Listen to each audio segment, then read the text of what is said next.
할렐루야. 오늘은 2월 5일 주일입니다. 오늘 말씀은 디모데후서 4장 3절 4절 말씀입니다. 말씀의 제목은 허탄한 이야기입니다. 때가 이르리니 사람이 바른 교훈을 받지 아니하며 귀가 가려워져 자기의 사욕을 따를 스승을 많이 두고 또 그 귀를 진리에서 돌이켜 허탄한 이야기를 따르리라. 디모데에게 사도 바울이 편지를 쓰면서 때가 되면 사람들이 바른 교훈을 싫어하고 자기 귀가 가려워가지고 자기 귀를 긁어줄 그러한 사욕을 따르는 스승을 따르고 또 귀를 진리에서 돌이켜서 허탄한 이야기를 쫓게 될 것이다. 그렇게 말을 하고 있습니다. 오늘날 우리 한국교회에서 가장 우려가 되는 그러한 허탄한 이야기 혹은 귀가 가려워서 귀를 긁어주는 그러한 설교는 바로 기복신앙적인 설교라고 저는 보고 있습니다. 기복신앙은, 기복이라는 것은 복을 빈다, 복을 기원한다 그런 뜻이고요. 사람들이 말하자면 부자가 되기 위해서, 건강을 위해서, 자녀가 잘 되는 것을 위해서, 혹은 성공하기 위해서, 행복을 위해서 예수를 믿게 되는 그러한 신앙을 말합니다. 그래서 한국은 우리가 잘 알다시피 무속신앙, 즉 샤머니즘이 굉장히 뿌리가 깊고 강하고 역사가 깊습니다. 예를 들어가지고 사람들이 새로 집을 짓거나 새 점포를 내거나 심지어 자동차를 새로 샀을 때도 고사를 지냅니다. 돼지머리를 놓고 돼지배 돈을 껴놓고 절을 하고 복을 빕니다. 그리고 복을 달라고 귀신에게 그리고 조상에게 빕니다. 이런 그 샤머니즘적인 조상숭배적인 그러한 사상은 우리 제사의식에도 나타나고 있습니다. 왜 제사를 드리느냐? 조상을 잘 모셔야만 조상이 우리한테 복을 준다 하는 그러한 샤머니즘적인 인식 때문에 그렇게 되었습니다. 즉, 왜 명절에 민족 대이동이 일어나냐? 이거 조상한테 제사 드리려고 하는 거죠. 가족끼리 모여가지고 조상한테 제사를 잘 드려야만, 잘 모셔야만 우리가 복을 받는다. 샤머니즘은 이처럼 우리 일상생활 속에 깊이 뿌리를 내리고 있습니다. 자, 그런데 놀라운 것은 지금 한국에 불교가 전파된 지가 뭐 한 1600년 정도 되는데요. 불교는 원래 뭐 집착하지 말라 그런 종교인데도 불구하고 한국에 들어와가지고 샤머니즘적인 요소가 들어와서 불교도 변질시켜버렸습니다. 그래가지고 사람들이 절에 가서 현세적인 복을 받기 위해서 기도하게 되었죠. 원래 불교의 사상하고는 좀 거리가 먼 그런 내용입니다. 예를 들어가지고 20철이 돼가지고 뭐 무슨 시험 보는 날이라든지 뭐 수능 시험 보는 날이라든지 그러면 사람들이 뭐 시험 당일에 어머니들이 절에 가서 합격하게 해달라고 뭐 엄청나게 비는데, 이게 원래 불교가 무속신앙에서 변질된 것을 보여주고 있습니다. 한국 사람들은 뭐 예를 들어가지고 뭐가 잘못되면, 일이 잘못되면 조상 탓이다 그러죠. 조상을 잘못 모셔가지고 이렇다. 그래서 뭐 조상을 산소를 명당에 잘 모셔야 된다. 그래, 조상이 노예거나 귀신이 노하게 만들면 안 된다. 집터가 나쁘기 때문에 그렇다. 운이 나쁘다. 뭐 조상이나 귀신의 탓으로 샤머니즘에는 돌리고 있거든요. 산신령한테 잘 기도하고 조상을 잘 모시면 복을 받는다. 이런 것이 지금 한국의 무속신앙, 샤머니즘의 깊은 뿌리입니다. 절에는 원래 이렇게 어떤 현세적인 복을 구하는 그런 것이 원래 불교는 아닌데, 절 뒤편에 가면 산신각이라는 게 있습니다. 산신은 뭐 산신령이겠죠. 그러나 이 산신은 원래 절에는, 원래 불교는 없는 거죠. 부처님의 가르침이 아닌데 한국의 샤머니즘이 들어와가지고 불교를 변질시켜가지고 산신을 섬기는 샤머니즘으로 바뀌어버린 것을 우리가 보게 됩니다. 즉, 샤머니즘이 불교를 기복신앙으로 변질시켜고 오염시켜버렸다면, 똑같은 샤머니즘이 한국에서 기독교도 기복신앙으로 변제시켜버리는 거죠. 그래서 민간 신앙인 샤머니즘이 기독교에 들어와가지고 기독교를 변제시켜서 기독교를 샤머니즘적인 기복신앙으로 바꾸는 것이 굉장히 우리가 주의해야 될 그런 내용이 아닌가 생각을 합니다. 샤머니즘에도 하늘에 신이 있다고 믿고요.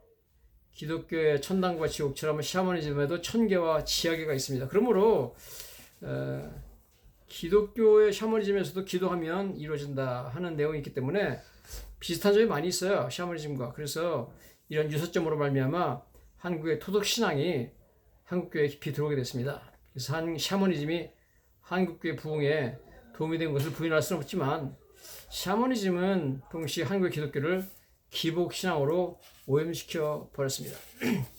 그래서 현재 많은 부흥 강사들이 부흥회를 할 때 메시지를 보면 메시지 중심 내용이 뭐냐면 이렇게 신앙생활을 해야만 복을 받는다 하면서 마치 예수 믿는 것을 세상에서 복 받기 위해서 예수를 믿는 것처럼 혹은 이러이러한 식으로 해야만 복을 받는다. 하나님을 이용해서 세상적인 축복, 부자가 되고 건강해지고 혹은 뭐 성공하고 자녀가 잘 되고 하는 복을 받기 위해서 예수를 믿는 것처럼 그렇게 변질시켜 버리는 것을 우리가 보게 됩니다. 그러므로 여러분 우리가 예수 믿는 목적이 무엇인지 분명히 알지 못하고 이런 잘못된 그런 설교자들에게 우리가 잘못 믿으면 안 되겠죠. 그것이 우리가 예수님이 갈파하신 원래 예수 믿는 목적이 절대로 아닙니다.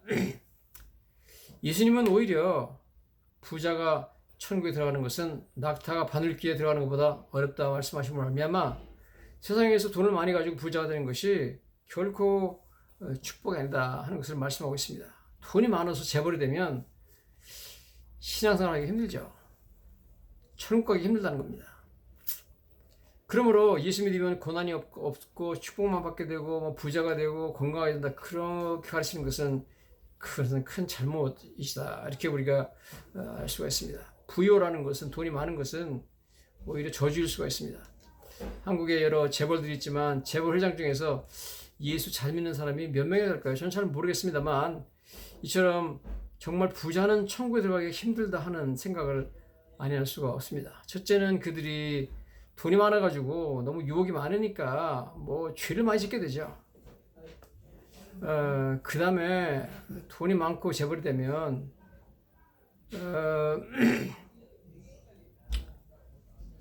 정말 하나님을 믿고 뭐 신앙생활하고 술 안 마시고 담배 안 피우고 뭐 이러면서 교회 다니고 이럴 여유가 없습니다. 너무 죄악의 유혹이 많기 때문에 그래서 정말 여러분 힘든 거죠. 그래서 여러분 미국에도 비슷한 그런 신앙이 있어요. 미국에서는 prosperity gospel이라고 하는데 prosperity는 번영 신학이죠.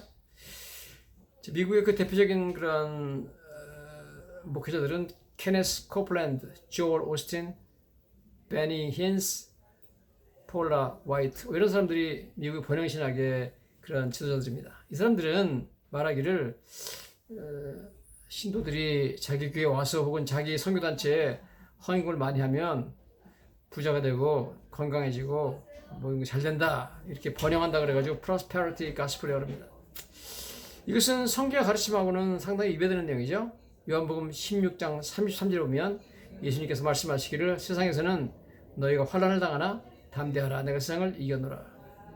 즉 예수님의 가르침은 예수님을 따르는 자들이 세상에서 건강과 부유를 누릴 것이다 그렇게 말씀하지 않고 세상에 너희가 환난을 당하라 담대하라 환난 당할 것을 말씀하고 있습니다.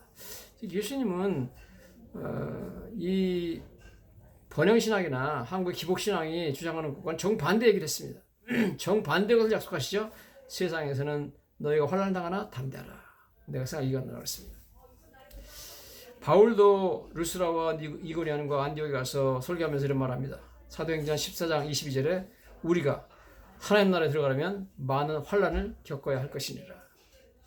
하나님 나라에 들어가려면 많은 환난을 겪어야 된다는 거죠.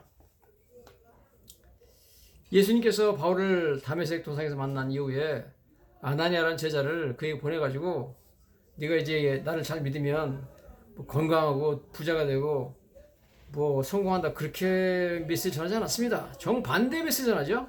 사도행전 9장 15절 16절에 그 가라 이 사람은 내 이름을 이방인과 임금들과 이스라엘 자손들에게 전하기 위하여 택한 나의 그릇이라. 그가 내 이름을 위하여 얼마나 고난을 받아야 할 것을 그에게 보이리. 즉 사도 바울에게 아나니아를 통해서 너는 나를 위해서 엄청난 고난을 받을 것이다. 여러분, 고난을 약속했지 부여와 건강과 성공과 편안함을 약속하지 않았습니다. 여러분, 분명히 우리가 예수 믿는 목적이 세상적인 물질적인 전세적인 축복을 위해서 믿는 것이 아니라는 걸 알아야 됩니다. 우리가 알다시피 요셉은 하나님을 잘 믿는 사람이었지만 그는 형제들한테 미움당했고 노예로 팔려갔고 애굽에 가서도 그냥 그 보디발의 아내에게 억울한 누명을 쓰고 감옥에 투옥되고 얼마나 고생했는지 모릅니다. 여러분, 하나님 잘 믿으면 모든 것이 뭐 잘 되고 막 그냥 범사가 잘 되고 강건하고 막 그냥 뭐 그게 아니잖아요. 모세는 40년 동안 미디안에서 광야에서 양떼를 치면서 고생 엄청 했는데 나중에 80세 돼가지고 불신받아가지고 또 40년 동안 계속해서 자기한테 컴플레인하고 불평하고 때로는 자기를 돌로 쳐 죽이려고 하는 그런 아주 못된 백성들이 이끌고 40년 동안 120세까지 어마어마한 고생을 하다가 죽었습니다. 결코 모세가 뭐 돈이 많고 뭐 그다음에 뭐 건강하고 뭐 행복을 누리고 그거랑은 거리가 먼 얘기입니다. 욥은 자기 자녀도 잃었고 재산도 잃어버렸고 건강도 잃어버렸고 엄청난 고생합니다. 여러분, 욥기 보면 그런 의인이었는데도 불구하고 그렇습니다. 룻과 나오미는 둘 다 남편을 잃어버리고 엄청나게 가난해지고 고생하는 걸 우리가 알게 됩니다. 다윗은 사울에게 쫓겨서 얼마나 고생했습니까? 막 동굴에 들어가고 피하고 막 무슨 뭐 광야로 피하고 무슨 뭐 숲을 속으로 피하고 나중에는 안 되니까 막 그냥 그 가드 땅에 가가지고 적국에 가서 피하러 가고 막 그러잖아요. 고생 엄청나게 했습니다. 이세벨이 너무너무 핍박하고 죽이려고 들으니까 엘리야 선지자가 얼마나 고생합니까? 막 도망다니고. 여러분, 하나님 믿는 것이 부여와 건강과 성공과 편안함을 약속하지 않았습니다. 절대로. 이런 미국의 번영신학이나 한국의 그런 기복신학하고는 거리가 먼 얘기를 성경하고 있습니다.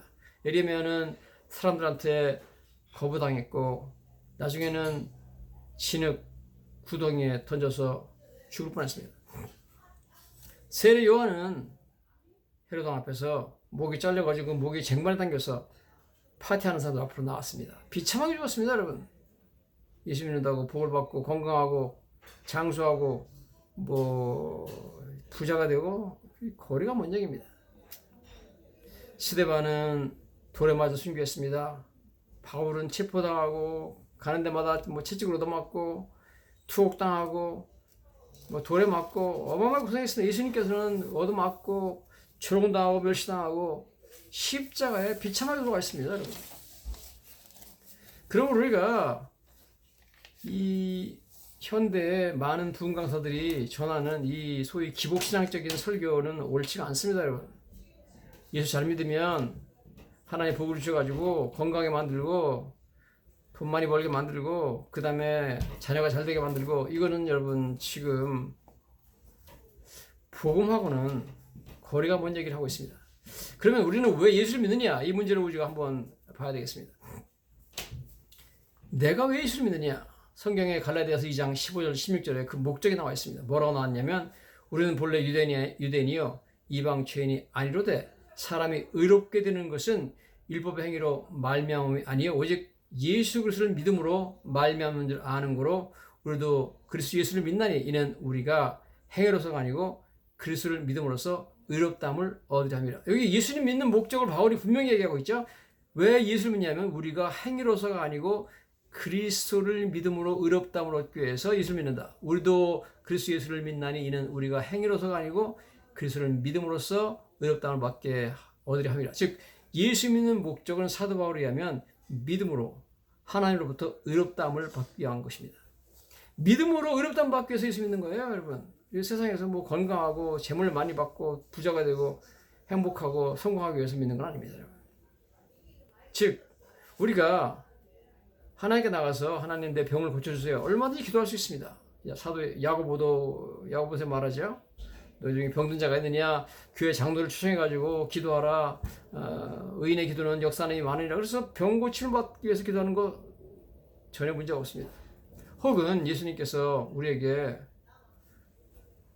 주기도문을 가르쳐 주시면서 우리에게 일용할 양식을 주고 그랬죠. 그러니까 양식을 달라는 것은 먹을 걸 달라는 거잖아요. 물질을 축복을 위해서 우리가 기도하는 것 전혀 잘못된 것이 아닙니다만 중요한 것은 예수를 믿는 목적이 그런 물질적인 축복이나 건강이나 세상적인 어떤 그 행운이나 행복이나 성공을 해서 믿는 게 절대 아니라는 겁니다. 우리가 예수 믿는 목적은 그건 아닙니다, 여러분. 성경은 먹을 것, 마실 것, 입을 것을 위하여 염려하지 말라. 너희는 먼저 하나님 나라와 그 의를 구하라. 그러면 이 모든 것을 너희에게 더하시리라. 먹을 것, 입을 것, 마실 것, 세상적인 축복은 너희가 하나님 나라와 그 의를 구하면 다 하나님 주신다는 거잖아요.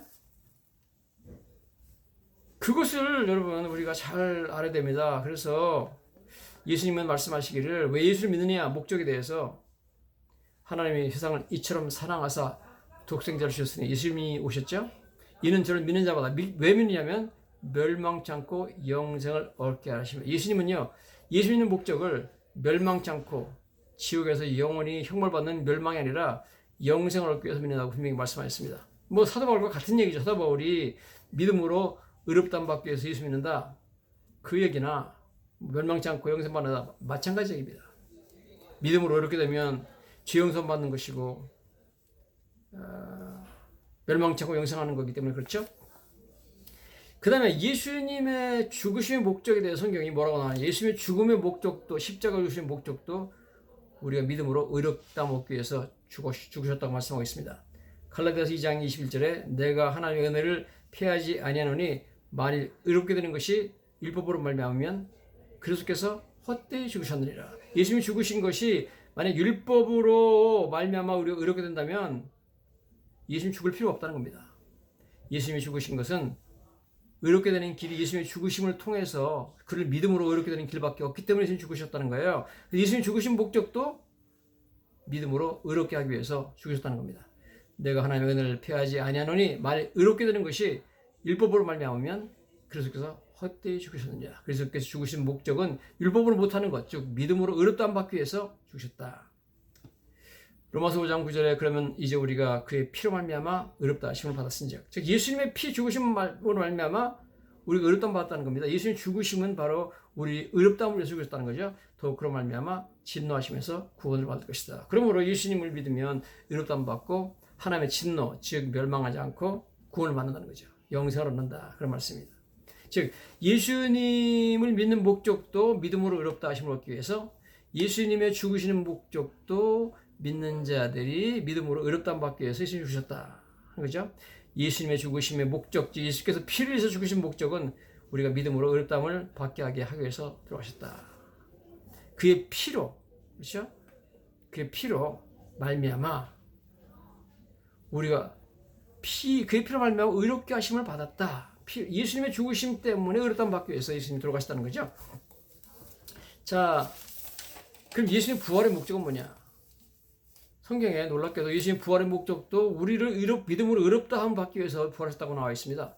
로마서 4장 25절에 예수는 우리 범죄한 것 때문에 내줌이 되고, 즉 예수님 우리 범죄 때문에 대신 십자가에 죽으셨잖아요. 그리고 우리를 의롭다 하시기 위해서 살아나셨다 했습니다. 여러분, 예수님 부활의 목적도 우리를 의롭다 하기 위해서, 믿음으로 의롭다함 받기 위해서 우리 부활하셨다는 겁니다. 즉 여기 성경 보면 이처럼 예수님을 믿는 목적도 믿음으로 의롭다함을 얻기 위해서, 예수님이 우리를 죽으신 목적도 우리를 의롭다 하기 위해서, 예수님 부활하신 목적도 우리를 의롭다 하기 위해서 살아나셨다고. 예수는 우리 범죄한 것 때문에 내줌이 되고 우리를 의롭다 하시기 위해서 살아나셨다. 로마 4장 25절입니다. 자, 그러면 우리가 여기서 이런 생각을 할 수 있어요. 도대체 예수님 부활과 예수님의 그 부활이 우리를 의롭다 하는 거하고 무슨 상관이 있느냐? 예수님 부활과 우리가 의롭다 받는 거하고 무슨 상관이 있느냐 하는 거죠. 여러분,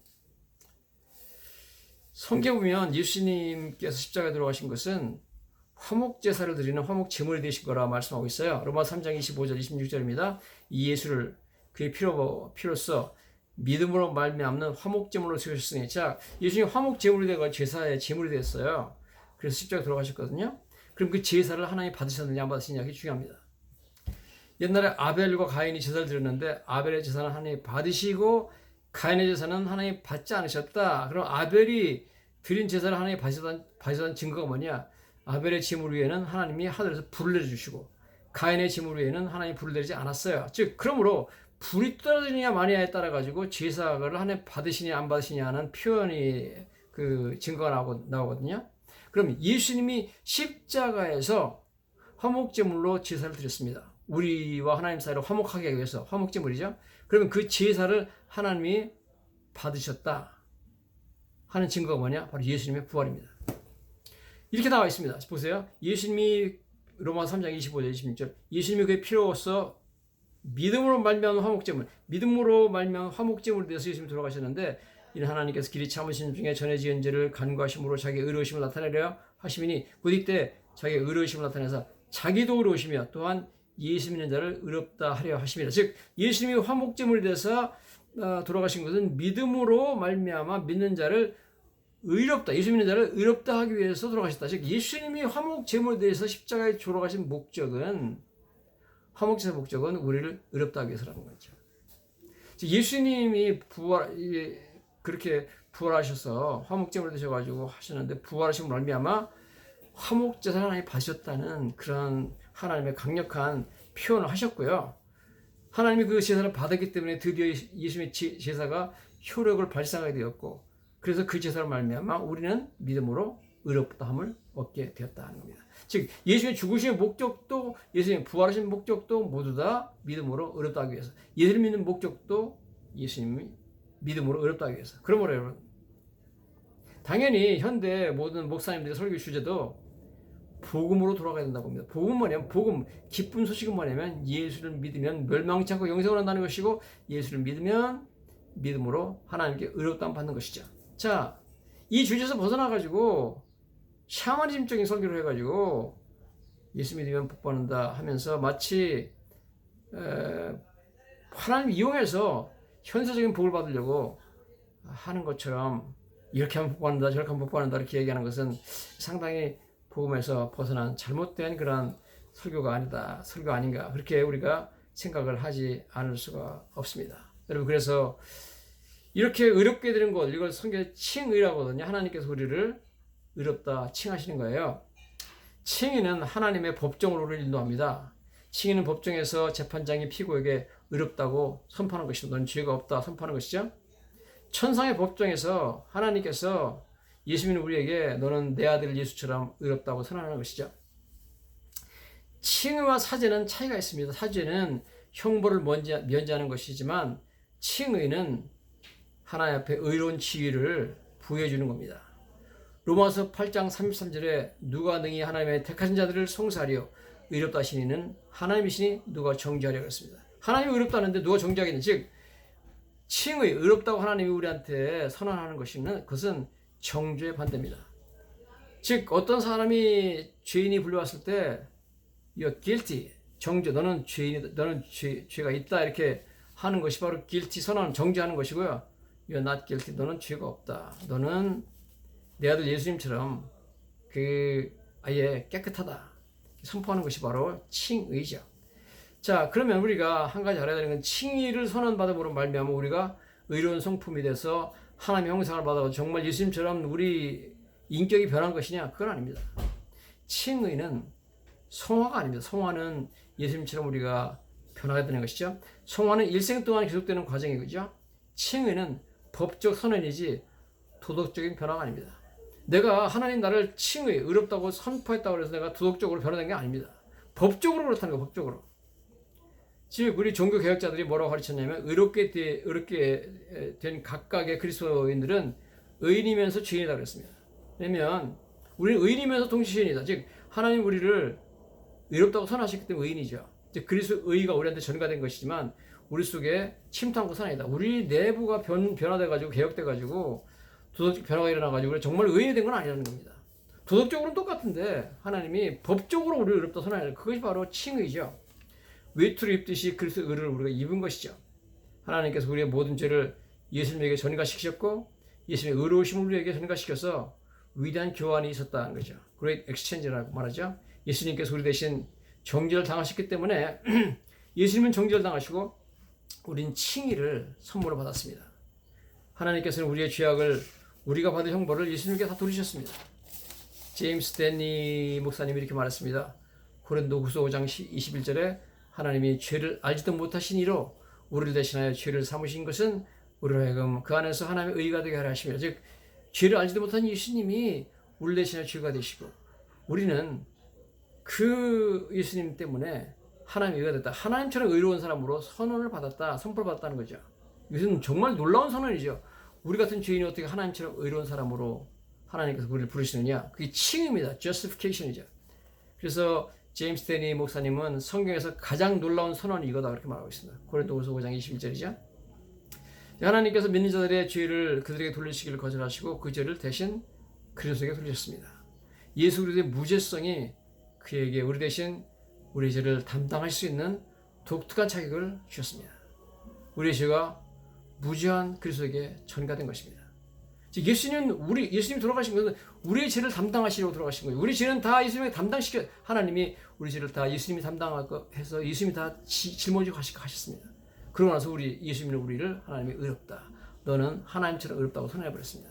이사야 53장 11절에 나의 의로운 종이 자기 지식으로 많은 사람을 의롭게 하며 또 그들의 죄악을 친히 담당하리라. 예수님은 우리 죄악을 친히 담당할 것이다 말씀하고 있습니다.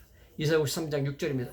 우리는 다 양 같아서 그릇 행하여 각기 제 길로 갔거늘 여호와께서 우리 모두의 죄악을 그에게 담당시켰다. 하나님이 우리 모든 죄악을 예수님 위에 다 담당시켰다. The Lord has laid on him the iniquity of us all. 우리의 모든 죄악을 예수님에게 다 짊어지고 가게 하셨다는 겁니다. 예수님이 우리의 죄짐을 다 짊어지고 가셨습니다. 할렐루야. 이사야 53장 12절입니다. 그러나 그가 많은 사람의 죄를 담당하며 범죄자를 위하여 기도하느니라. He bore the sin of many. 많은 사람의 죄를 그가 짊어졌다는 겁니다. 여러분, 예수님이 2000년 전에 십자가에서 예수 믿는 저와 여러분들의 죄를 이미 다 짊어지고 가셨습니다. 그래서 우리 죄는 예수님이 다 가져가실 수 없습니다. 하나님은 그래서 우리를 너는 의롭다 그렇게 선언하신 거예요. 법적으로. 도덕적으로 우리가 의롭다는 건 아닙니다.